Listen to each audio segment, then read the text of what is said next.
welcome back. Thanks again for joining us. We have a special guest. You probably recognize him from season 1. This is Adam. Hey, Adam, welcome. Thank you. Glad to be here. He wrote a book that we talked about in season 1. It's about discipleship. And this is part 2 of 5, right? Yep. And we're going to dive into this book, which I have had the opportunity to read a little bit of, and it's wonderful, you guys. You're going to love it. So, Adam, if somebody's listening and they don't remember you, can you kind of tell us a little bit about yourself?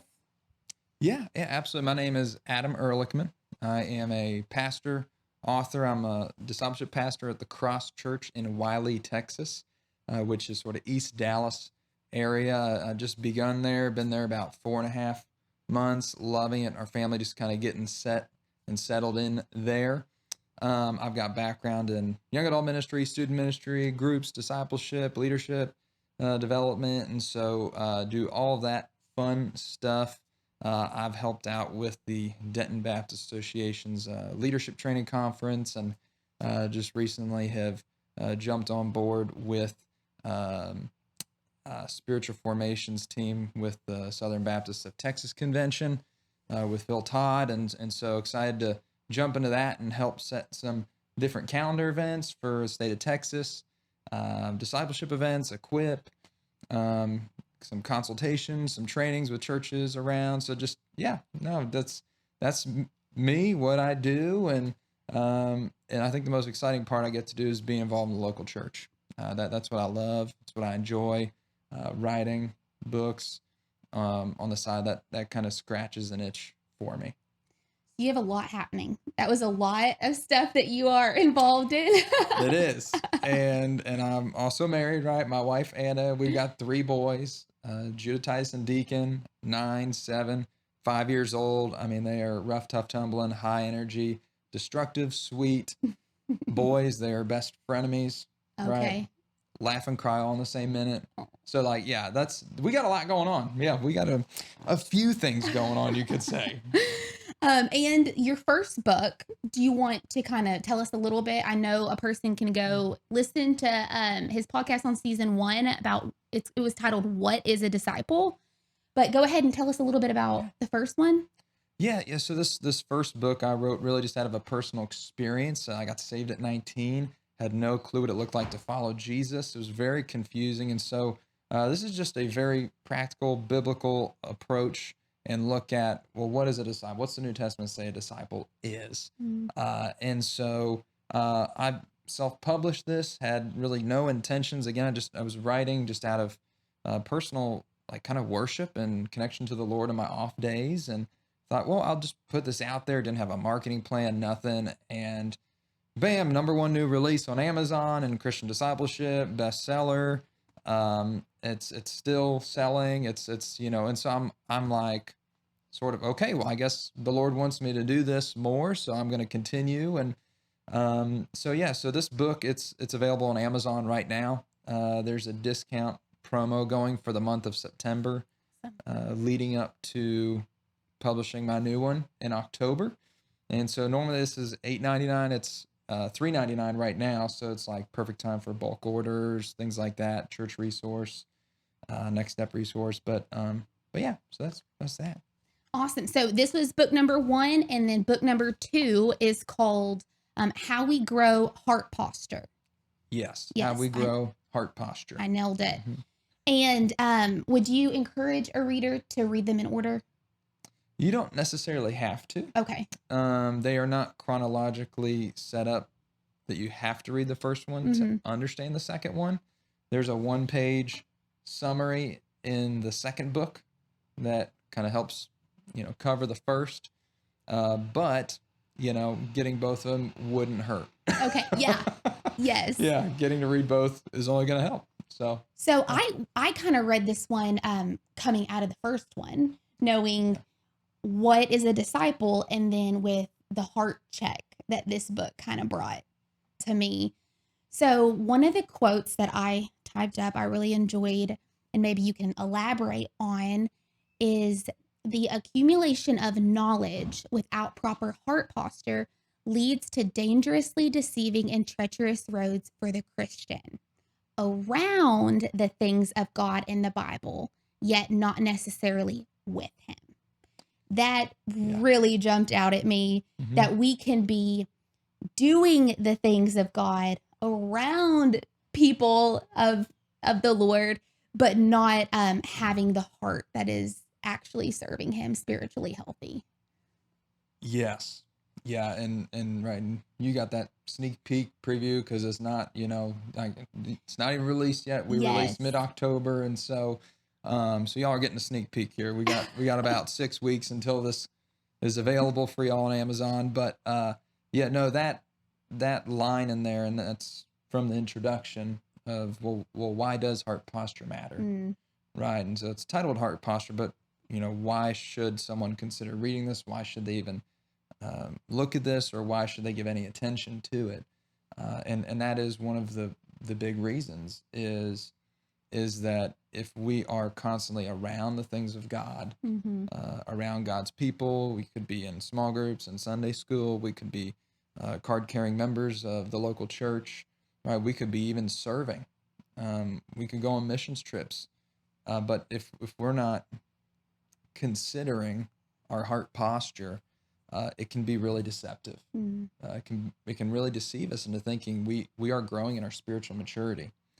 And hear me when I say this. In the American culture, right, the busy badge, like the more I do, the better I am, or the more spiritually mature I seem to be in the local church, and that's just not really what Mm-hmm. Jesus taught, right? So doing all those things in the local church, it can give us the appearance that we are with God, because we're around him. It doesn't necessarily mean that we are communing, we're in fellowship, or that we are really having our affections and our love directed towards God. Mm-hmm. That being a busy Christian does not equate to spiritual maturity. Yeah. Doing a bunch of things that never crack past the surface, Mm-hmm. that doesn't equate to spiritual maturity. Yeah. Um, Another thing that you kind of carry on with this thought process in the book is what happens to a Christian when they're serving, but they don't actually have delight in their heart. Yes. Yeah, and that's exactly like right connected to Mm-hmm. that statement, Yeah. right? And this phrase isn't in the book, but I use this a lot when we're training people, or we're teaching, we're encouraging people with taking next steps in their faith at our church, and it's this, and actually I say it to our staff a lot Mm-hmm. too, is, hey, we don't want any starving chefs. Yeah. We don't want any starving chefs who are serving the bread of life to everyone else, but they're not eating any of it themselves. Mm-hmm. And so, you've seen that person, maybe not, hopefully you haven't, but maybe you've seen that person in your church where, man, they are serving and they're doing all these things. And you're like, that person looks like they hate doing this. That person looks like they don't like people or enjoy anything about this Mm-hmm. process.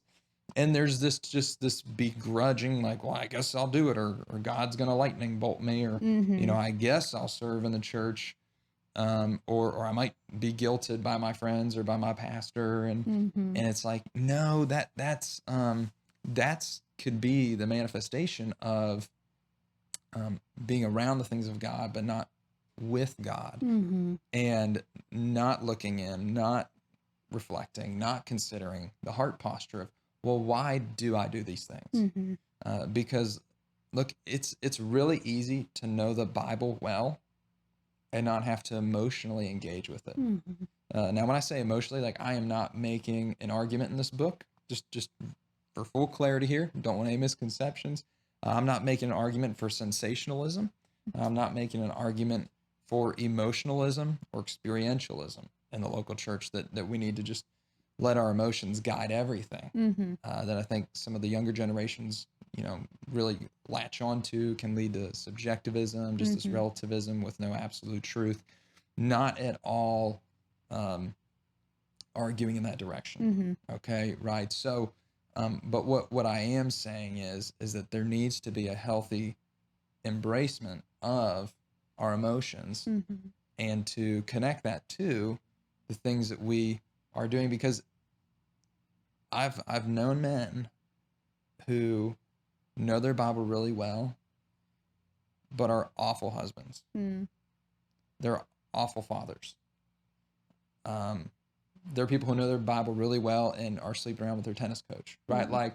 Like just examples. Yeah. It's like, so how can someone be there every Sunday? How can they be engaged in hearing the word of God, maybe even teaching the word of God, and yet still walking in a life that is contrary or opposite to the things that they say on that Sunday morning that they might be around the things of God? Yeah. And your argument, which I agree with, is it's because their heart is not in the right place. Yes. Yeah. And personally, in my own walk with the Lord, I feel like this is something that every Christian can and should be doing heart checks along the way. You know, hopefully we won't get to a place of some of the things that you've described, you know, of the examples. But I mean, I can even think of times in my own life where I, you know, was signed up for 10 things. And instead of being joyful and producing the fruits of the Spirit, right? I'm like, I have to do all of this stuff. You know? And when I was reading your book, I was just thinking of, yes, like there was memories coming back to where I should have, I needed your book at that time. So I could have checked my heart So then. sorry, I took so long. It'll be here in mid-October. No, but that is such a good point to bring, I think, to every Christian, that this is relevant. We should constantly be checking our hearts. Yeah. And now I'll go to the opposite extreme, right? So I didn't write this book as an overreaction to the duty-bound, heartless, just do it because it's the right thing to do. You don't need to know why, right? I'm not writing an overreaction to that, to this emotionalism appeal. But rather what I would say is, if you're like, I don't know what my heart posture is, and you get tied up with, I don't know what my true motivation is, I would also say, don't park the car, right? Like, get the car moving, because, you know, it's a lot easier to steer the car, like when it's driving, right? If you're parked, it's really hard to move the steering wheel, number one, and it doesn't do anything. So I would also say, if you're like, well, my heart just isn't right, I can't serve. I would say that's a little bit of a cop out. I would say, man, I would not, you know, use that as a meaningful justification to not serve.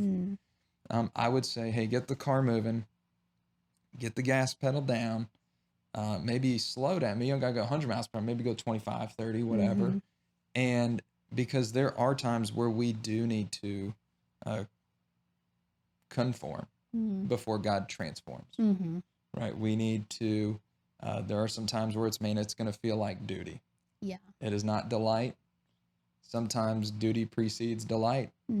It's always nice when delight precedes duty, and it's just this freeing over, and there are seasons of that. And so, hear me when I say this, and you take a look at this, you read this book.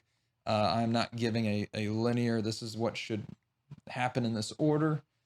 It's all over, very complex followers of Christ, human beings. And so it's sometimes, man, we got to get our hands dirty. We have duty to do, and we got to serve. And then the delight follows, the transformation follows. But wherever you're at in that process, you need to reflect in and go, well, why am I doing this? Yeah. Don't paralyze yourself. Keep moving, maybe slow down, but why am I doing this? Yeah, that's a great point. To don't just end it all, stop it all. Yeah. We need to keep being around the things of God, the people of God, right? Even when our hearts aren't delighting in maybe service or. Yeah, we can go to either opposite extreme, you know? Another concept in the book that really jumped out at me, and I hope you don't mind that I'm kind of like reading some of the some of the sneak peeks. This is top secret. If any of you tell anyone anything, we will find you. I'm just kidding. We'll it's totally cool. Yeah, Everyday Theologian gets a little sneak peek, but one of the concepts was what we love, we give our time and effort to, you know, to. Yeah. And there are a lot of great things in life. You know, your kids' sports, or some people love their job. You know, music or their hobbies and all this stuff that we can really sink our love, our hearts, our energy to. But one concept in the book is that all of these things, they're not bad. They're not bad things. They should complement our love for God and not compete against our love for God. That jumped out at me. Yeah. So there's really two big concepts that you just kind of put out there, Mm-hmm. that are hitting. I think that's the first chapter there, talking about unrivaled affections. Mm. There's no rival affections to Jesus in our walk, and the first thing actually is connected to the duty and the service part, and Mm-hmm. duty and delight and duty, what we were just talking about.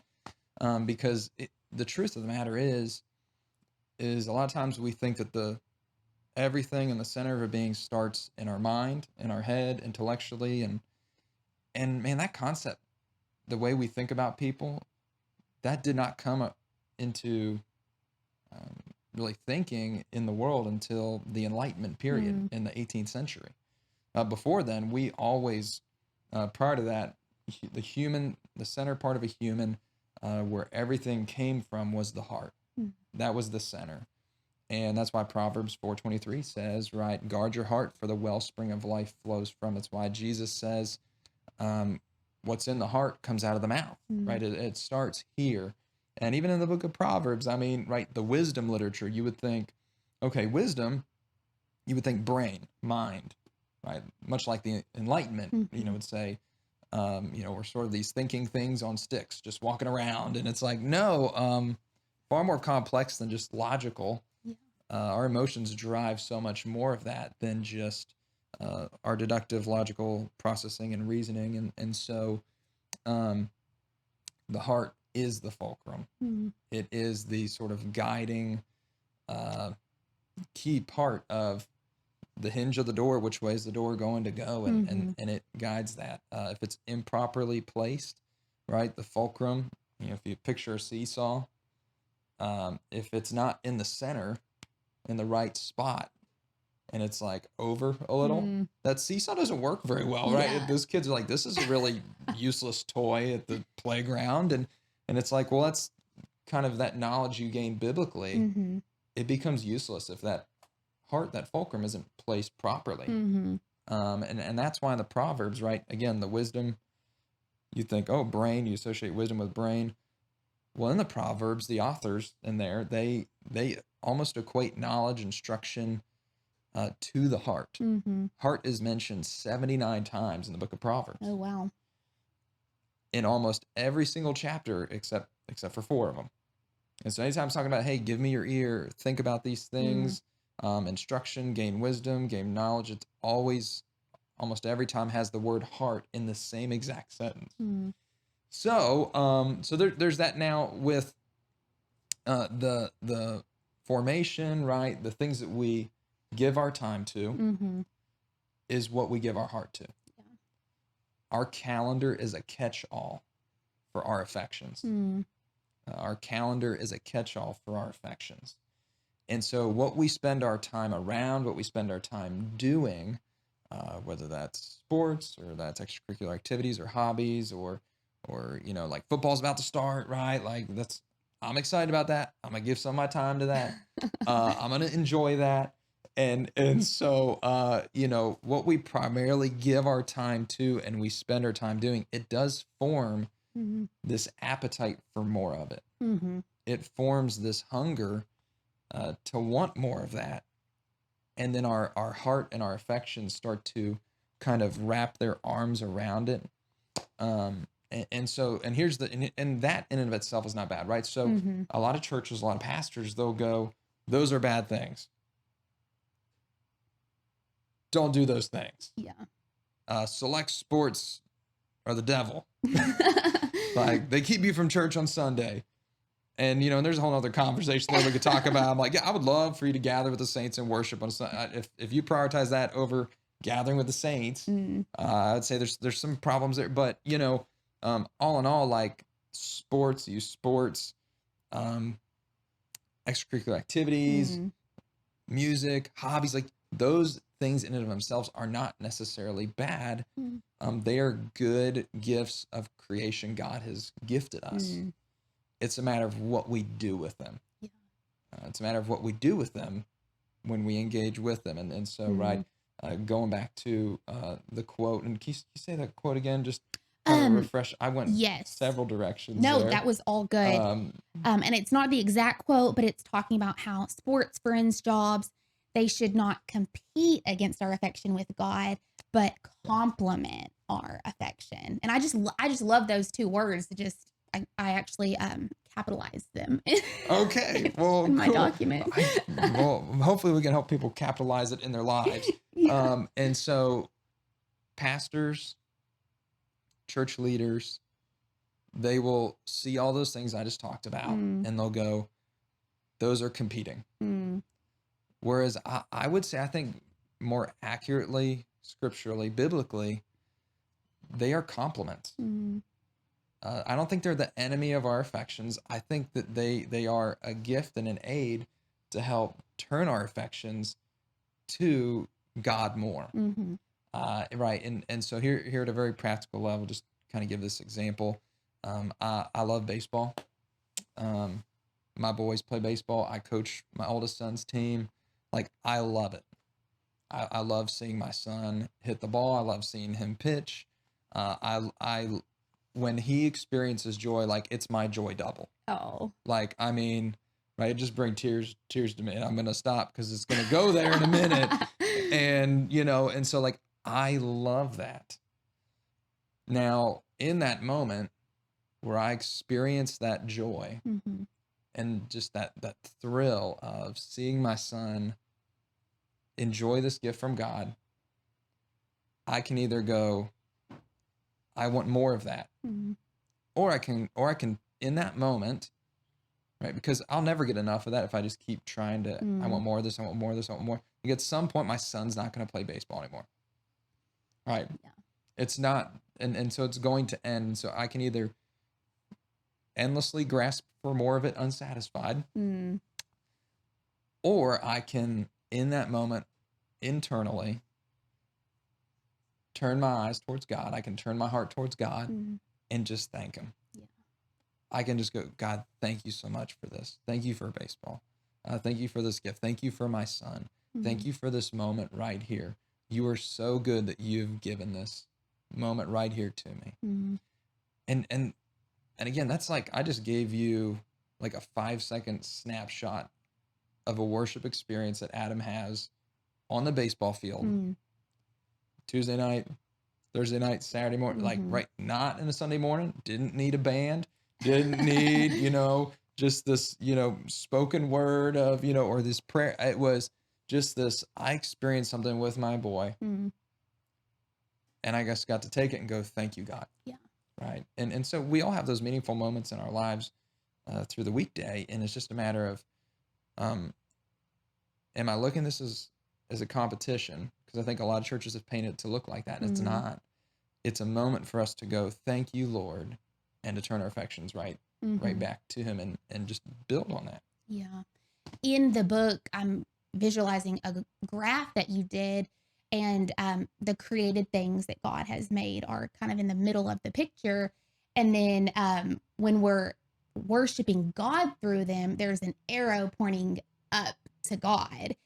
So these, like you're saying, none of this is bad stuff. Monday, Tuesday, Wednesday, we're not always at church on those days, but we can be worshiping God through, like you just gave the example, when we have a moment of, I love this created thing, thanking him for it. Yeah. It's such a beautiful picture that you painted in your book. So, yeah, I'm so excited for the readers and the people listening right now to grab it, because I often think, Christians believe, well, on Sunday, we're going to worship the Lord and allot these 2 hours to him. But as a disciple in your first book, we know it's our whole life. Right. Yeah. So, yeah. It's not just, right. Something happens in a couple hours Sunday morning. There's 168 other hours in the week. Yeah. And in that picture, that kind of illustration, right, it's There's this, again, this falsity that we just think worship only happens on a Sunday morning, but the truth is what makes us image bearers or made in the image of God. One of the things we have that nothing else in creation possesses is we are worshipers. And so, like, y'all worship every minute of the day. I worship every minute of the day. John Calvin, he sort of said this, and I love this quote.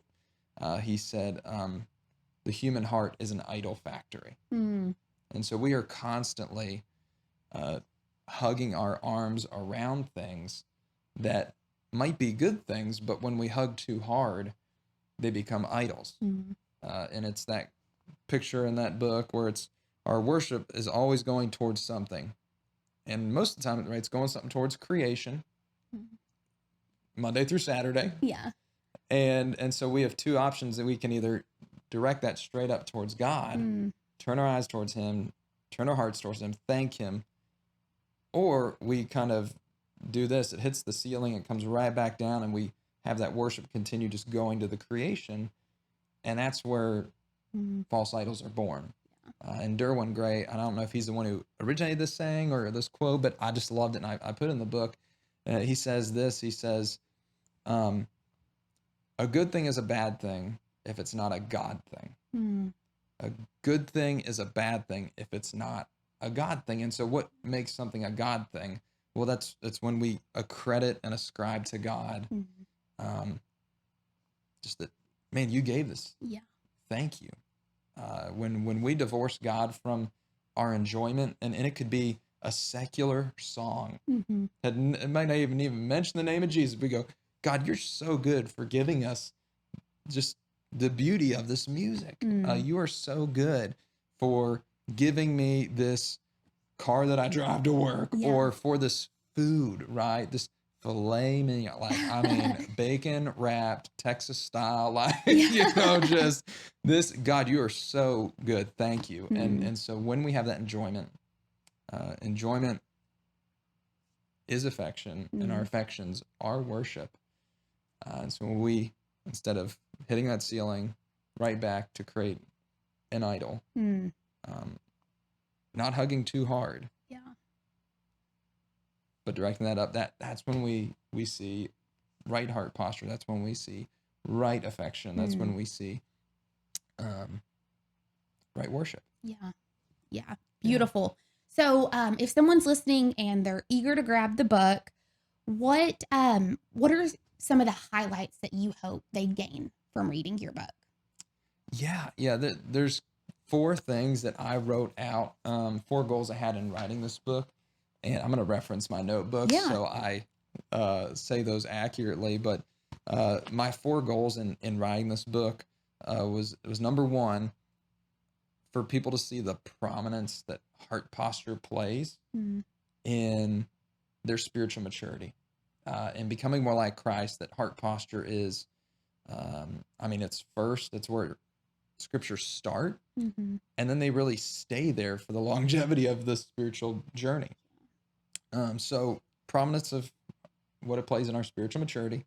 2, give you guys a scorecard for internal growth, not just external activity, but a scorecard for internal growth, which can kind of feels a little bit like catching wind. Like, I thought I had it, and it's like, nope, I don't. So scorecard for internal growth. Number 3, I want to give you guys practical ways to engage your heart in worship. And then lastly is how to engage your affections with Jesus Monday through Saturday, not only on a Sunday morning or in a corporate worship service setting, if you will. So great points to glean from the book. So I'm excited to get my copy. How can I get it? Tell me when. Yeah. So mid-October is what we're looking at.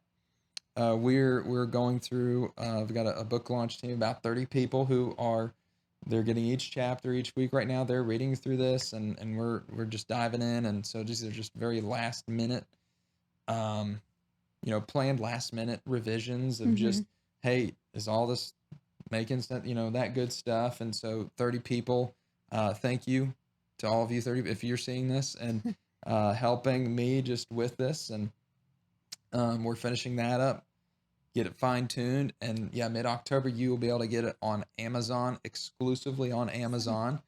How We Grow, Heart Posture. And so if you search How We Grow, you'll probably have this, my first book, pull up, and then the second one will be right there with it. But really excited to see what the Lord does with this, because actually have like a plan for, promoting it this time, where last time was just kind of like, we'll just see what you do, Lord. And I'm like, well, what would have happened if we did actually, like promote it and like purposefully and intentionally. And so, man, I'm really excited. I think we have a really good shot at cracking the top 10 on the bestsellers list, if not more. And so that's what I'm really hoping for. I'm excited about that. But yeah, so Amazon, exclusively on Amazon, How We Grow Heart Posture, where you can get that. That's awesome. And this is not going to be your last book.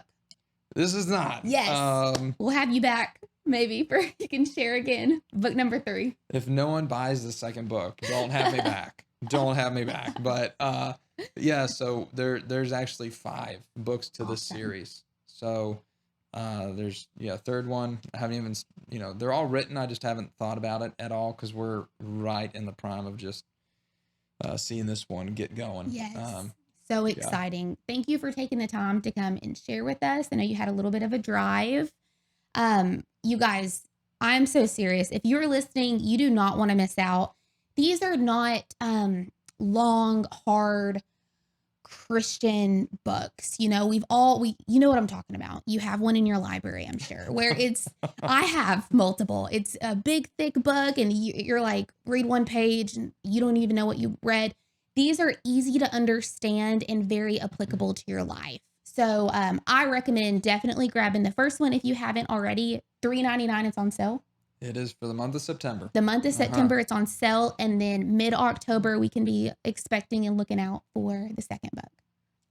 Correct. Awesome. Yes. Awesome. It is a 68 page. There's probably 40 pages of reading. The purpose of it is to offer a precise, concise, informative, practical resource for the everyday Christian, everyday theologian, everyday Christian. Yes. And that's why I started this series. That's why I wrote this. These are eventually, my hope is that these can be resources for local churches that they have, giveaway resources people can use and just take and get. Me and Charlie have already read the big books that are in your library you don't want to touch. And so we combed through those and we said, all right, this right here, this is what we're going to give people, and we're going to help you because we think there's just amazing stuff in there and it can change your life. Yes. And that's why we do this. Yes. So thank you guys so much for listening. Thank you again, Adam, for coming. If you are on YouTube, leave a comment, subscribe to the channel. If you're listening on a podcast platform, share this with your friends, and we'll see you again next week. Bye.